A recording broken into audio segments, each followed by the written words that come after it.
Order! Order! You are an incorrigible delinquent at times. Behave yourself, man!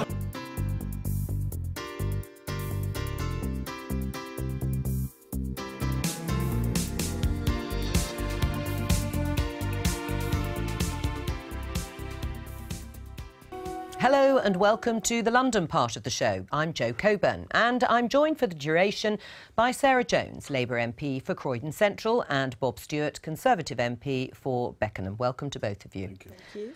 I want to start today with the Grenfell Tower fire. This week marked 6 months since the tragedy that claimed 71 lives.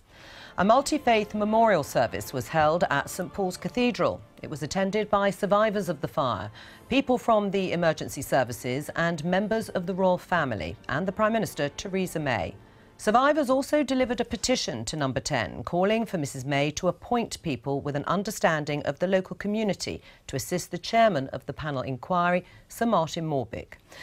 Bob, 6 months on and only 42 households have moved into permanent new homes. Is that acceptable as far as you're concerned? Well, it's clearly not as acceptable from the people that are trying to find new homes. It's not acceptable if we could do something about it. And I suspect they're trying to move heaven and earth to help. To be honest, of course it's not acceptable. It'd be great if we could actually find the homes very close to where people want to live. But it is difficult in London. Right. Do you accept that, Sarah, that actually this is more about the process of actually finding homes in a capital city that has a housing shortage? Well, I think there have been quite a lot of failings in the way that people have been treated since the fire. I think the initial response, was not good enough, and I think it took a long time for all the agencies to come together to really put the resources into trying to make sure people were housed, as well as looking after the people who were very traumatised and needed support. And I think, the trust is not there, and I think we need to try and rebuild that. And one of the things that we've suggested, that others have suggested, that the survivors want is to have a kind of panel of people who can look at the inquiry and help to make sure it reflects the diversity of all the people who found themselves without a home. But I think we definitely need to be putting more resource into finding permanent housing. So more money you would like to see going into specifically finding homes for people who survived the Grenfell I think we need more effort and more resource. I mean, I asked the Secretary of State right after the fire how long it was going to be before people were permanently rehoused, and he said we expect it within a few months, and that clearly hasn't happened. Sarah is talking there about the petition that was presented to Number 10 in order to build trust, because Conservative councillors from Kensington and Chelsea Council had been asked not to attend this week's memorial service. What does that say about the level of trust between the authority and those surviving families? I don't know, I can't speak for them, but I do know some MPs, some Tory MPs certainly went along to try and go to that. I didn't. It's well away from my constituency. But, I have great sympathy for what's happened. Goodness, everyone wants to look after the people that have been hurt by this fire, and they want to get them into decent accommodation, decent homes as soon as possible. But it is not easy. It is not easy. It's not just money. It's more than that. We've got to have the available accommodation, and there isn't available accommodation because look at London, the waiting list to try and get into social housing. What about the role of the Mayor, Sarah Jones? Because he could actually take a lead, Sadiq Khan. Boris Johnson, his predecessor, has criticised him for actually failing to step up to the plate and put more pressure on, and he's in a position to do so. Yeah, I think that was a very unfortunate sort of politicising of a very difficult situation. I mean, the Mayor has done everything he possibly can. He's given a lot of his staff to support. He's putting in place things like support for some of the small businesses in the area that are struggling. He's doing all he can to make sure people are getting the support that they need. But actually allocating housing to people is not his role. Local authorities have to do that. That's their job. Right. Couldn't he put more pressure on these councils and local authorities? As much he could pressure own as he this possibly issue. can. And I think, there is a wider issue, which Bob rightly says, which is the lack of affordable housing and the lack of housing in London. And we need to be doing so much more for this. I mean, one of the really sad things about this situation is people are saying we don't want to go into temporary accommodation because we think we'll be left there for years, and we don't want to turn anything down because then we're scared that we'll be intentionally homeless. All these horrific things that people across London have to go through when they're homeless. Quite rightly, people in kind of Grenfell are going, well, we don't want all these things to happen to us. And that speaks to a much bigger problem, which is about government investing in housing. And Theresa May made a personal pledge, didn't she, to those families about rehousing them within a matter of weeks. And in the end, that again feeds into a lack of trust in what politicians are promising. We all want them to be rehoused. I'm sure she meant that in the best, you know, as best she could. We all want everyone to be put into a decent home as soon as possible. So has there been I just don't think has there been a failure here on behalf of the politicians and the authorities? Well, there's been a failure because we haven't got enough accommodation for people for emergencies like this. People don't want to move away from where they lived in Grenfell. They don't want to move away from there, but there isn't, within a few blocks, within a few streets, there isn't the accommodation there. People are offered places outside, and they don't want that. So it's really difficult. It's not just something you can fix easily. Well, it seems so. We're going to have to leave it there. In response to the ongoing wars in the Middle East and their contribution to the migrant crisis facing Europe, the UK government pledged to resettle 20,000 Syrian refugees in this country by 2020. According to the latest Home Office statistics, London is actually the region in the UK that has taken in the fewest, only 400 or so, despite surveys that show a majority of Londoners being supportive of refugee resettlement in the capital. Tanjil Rashid has more. It's scenes like this that have forced more than 5 million to flee Syria and neighbouring countries since the outbreak of war. Religious persecution, ethnic conflict, violence against women, all have become widespread in parts of the Middle East, and it's causing many to look for refuge. Hi. Lila found it in London earlier this year under a government scheme that resettles endangered children and their parents. Children die. All the children die. I saw my children is scared about the bomb. I'm scared about he can't play on the street. This country is good for my children and for me because give us more options. What do you make of Londoners? Just London, just name London. I feel can see more people and more language, and I see someone is not covered, some women is with cover, is not covered. It's no problem. This is black, this is white. It's no problem. Refugee charities say there's strong support for resettlement in London.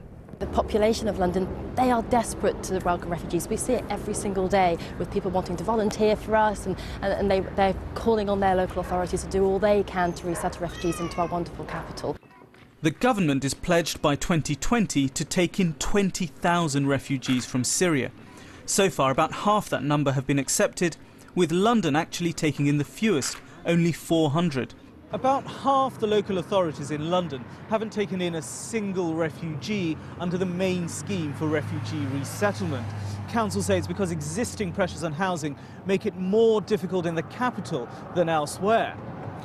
Now, according to City Hall, the solution lies in increasing community sponsorship, and that includes the Archbishop of Canterbury, who is hosting a family of Syrian refugees in the grounds of Lambeth Palace. Lambeth has been more involved than most boroughs in welcoming refugees, even sending a representative to Calais.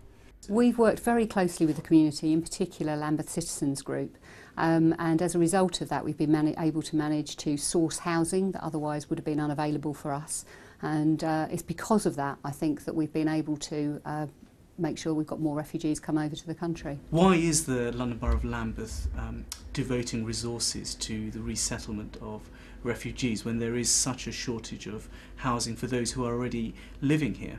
Housing is a real issue, but I think for me and for the politicians in Lambeth, it's a moral case. We can do more, and we need to help people who are living in dire circumstances.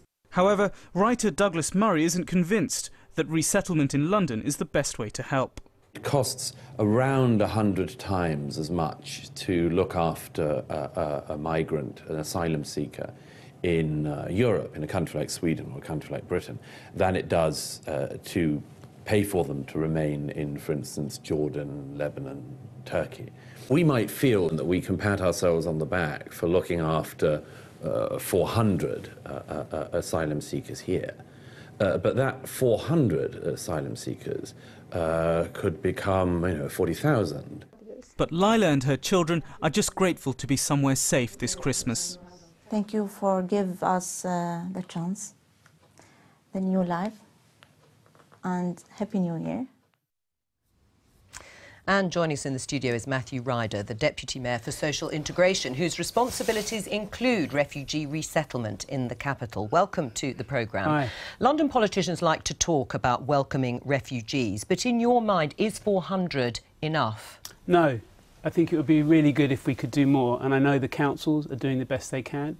I know City Hall is doing the best it can, but we have a structure. The way the structure is set up is that it means that a number of things have to be in place before a council can offer accommodation, because they must do it separately from the normal housing scheme for people who are here already. So as a result, because of the way the structure is set up, it means that the housing price in London makes it very, very difficult to find available spaces. So London should do more. I'd like London to do more. London's got to do its fair share, and London wants to do its fair share. But at the moment, it's very difficult within that framework. So we've got to find a way to make sure the framework is more flexible, so that we don't have this problem with housing prices. But you say the councils are doing what they can, but there's huge disparity in terms of the numbers that individual councils are taking. Now, rightly or wrongly, some of them have taken absolutely no one in terms of refugees, and others have taken up to 50 or 60, and they are in similar parts of the capital. So you've got to be really careful about that, because councils are trying to do their best in different ways. Some are rehousing refugees through different schemes, or through asylum seekers through different schemes, or through people who need help through different schemes. Some are doing it through this scheme. Some are supporting community sponsorship more. So you've got to be a little bit careful about trying to judge one council against another just on the sheer numbers, given particularly, Joe, because the numbers are low. And so everybody's doing their best, but at the moment, the numbers are too low. Are they doing their best, or is there, in some cases, just not the will? No, I think it's quite hard to second-guess councils. I think there are councils who are trying very hard. But what you have to understand when we talk about the numbers in this problem is it's the framework of the way it's set up. Government and various government departments give some money to councils for refugees, right? What then happens is they have to fit that into a framework of benefit payments and other things. Now, sorry, if I can just finish. What sets the difficulty is that the cost of housing prices in London means it's very difficult to fit it within that framework. And so that's why councils are struggling to say we've got available places. Right. Sorry. Putting the sort of housing issue aside, because, yes, that seems to underline almost everything that goes on in the capital. Why is London lagging so far behind the rest of the country? Because of housing prices. You can't say put the housing price aside. Housing prices are so much higher in London. That's a problem. Can I just say the irony of this... Sorry. No, go on. I don't want to interrupt you, but the irony of this is that London is in many ways ideally placed to take people. Londoners want people to come to London.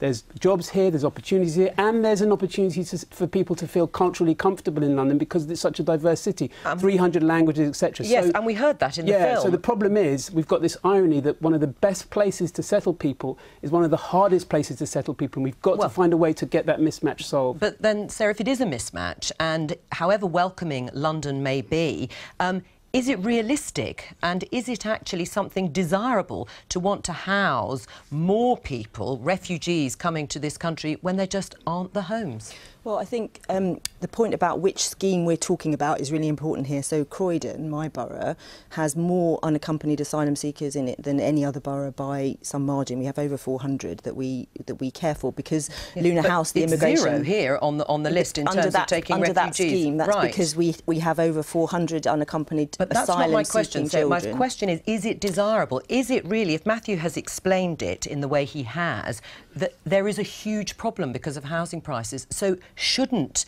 people be looking beyond the capital to settle refugees? Well, this is what I'm saying. There's over 400 children in Croydon who are being looked after by the local authority and housed via the, funded via the Home Office. It's a different scheme. I think we come back to first principles, don't we, which is what kind of country do we want to be?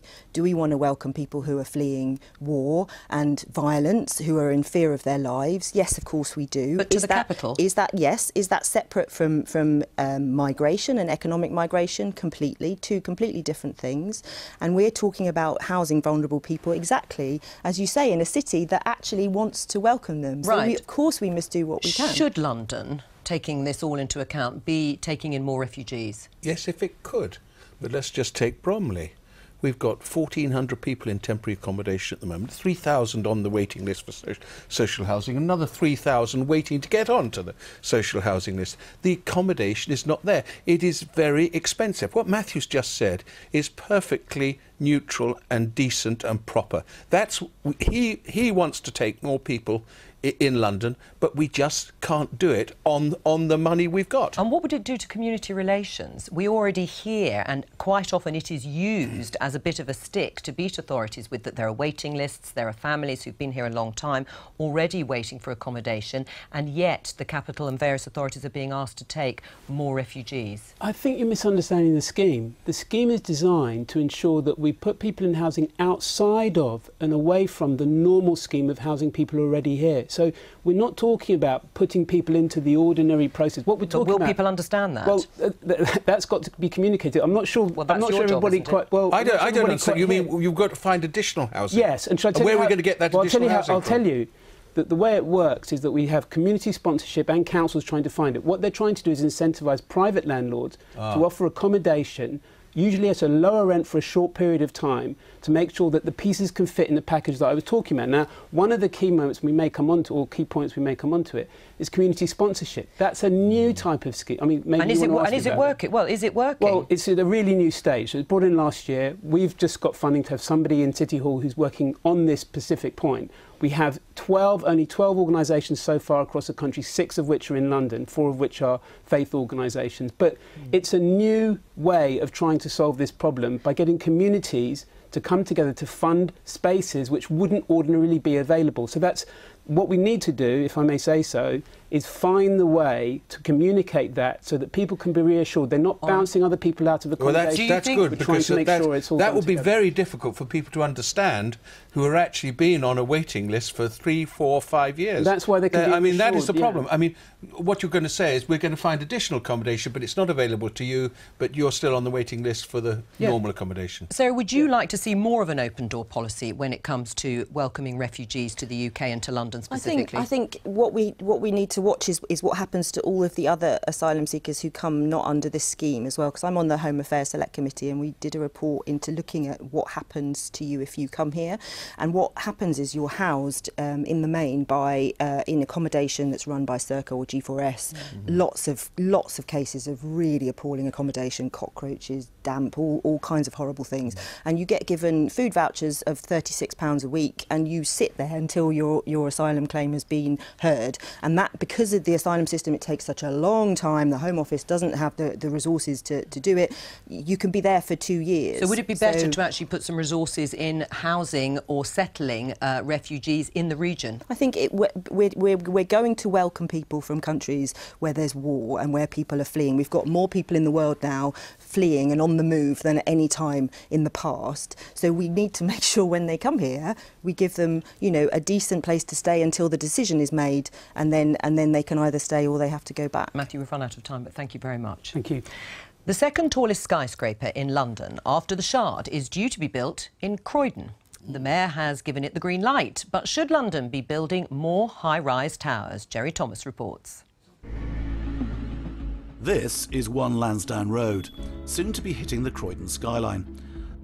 Other than the Shard, it will be the tallest building in London, and according to the developer's website, it will be visible all the way from Piccadilly to Brighton. It's a mixed-use development. It will have residential, 794 units, plus over 35,000 square metres of office space, plus retail, swimming pool, and a public viewing gallery as well. This is what the site looks like today. Demolition is due to start next autumn, with the site completed by the mid-2020s.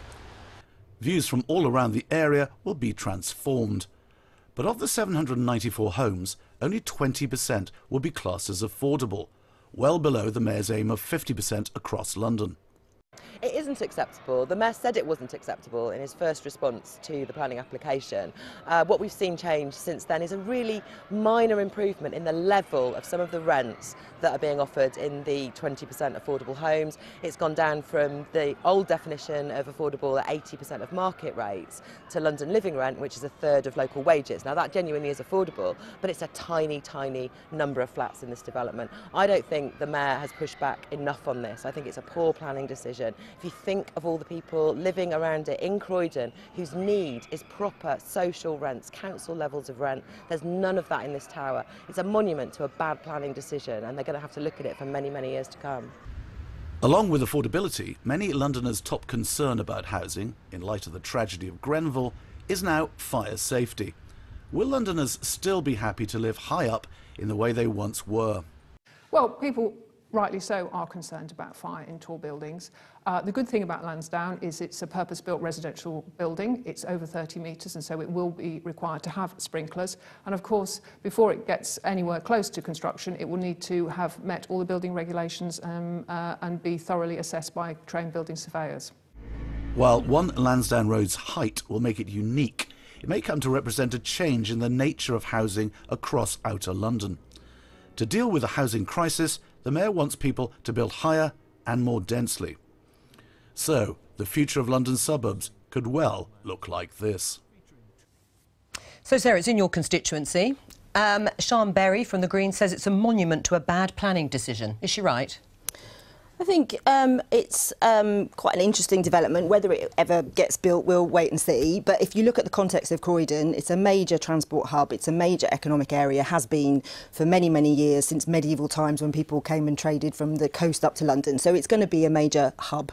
It's got lots of tall buildings already. We've got a big development. I think it's fine. I don't think it's the most beautiful building I've ever seen, but I think it's got affordable housing at a level which, you know, within the London plan is acceptable. They had to go some extra mile. It is only 20% of this landmark development, and Sadiq Khan said it should be 50%. And when Boris Johnson was the mayor, his average was 13% of new developments were affordable housing. So you're saying that that's your benchmark then? It's high. It's not as high as we would want it to be, but what they had to do is they had to prove in the planning meeting that they looked at what was possible and what was feasible, and they had to provide a lot more information to City Hall about what was possible and feasible for that development, and that was the level they got to. What they did manage to do via the mayor was to make sure that more of those homes will be London living rent housing, which is a good thing. All right. I mean, Bob, are you a fan of having more tall buildings, higher density? Is that the future for meeting London's housing shortage? I don't think we have a choice, do we? We're going to have to do that. But the fact of the matter is, this doesn't affect my constituency, apart from making the skyline from it of Croydon, which I think is rather pretty, actually. I like the... It looks like, you know, a really great place. Yep. It looks, from a distance, from my constituency, a great place. But and I think it's up to the people that live there, to be honest. I mean, if the people that live there want it, that is the crucial thing. But who's going to be able to afford to actually live there, if we're talking about 80% of market rent? Well, there's a lot of it is offices anyway, and, you know, there's a swimming pool and a restaurant and other parts of the development, and 20% is affordable. And you're absolutely right. Yeah. We need to do a lot more to build more affordable housing, and that is absolutely Sadiq Khan's #1 priority in major planning developments. And, you know, I would like local authorities to be able to borrow so they can build straight council housing so that we can provide the affordable housing people need. Well, that's for another discussion, of course, but that's all we have time for. Thank you to both of you.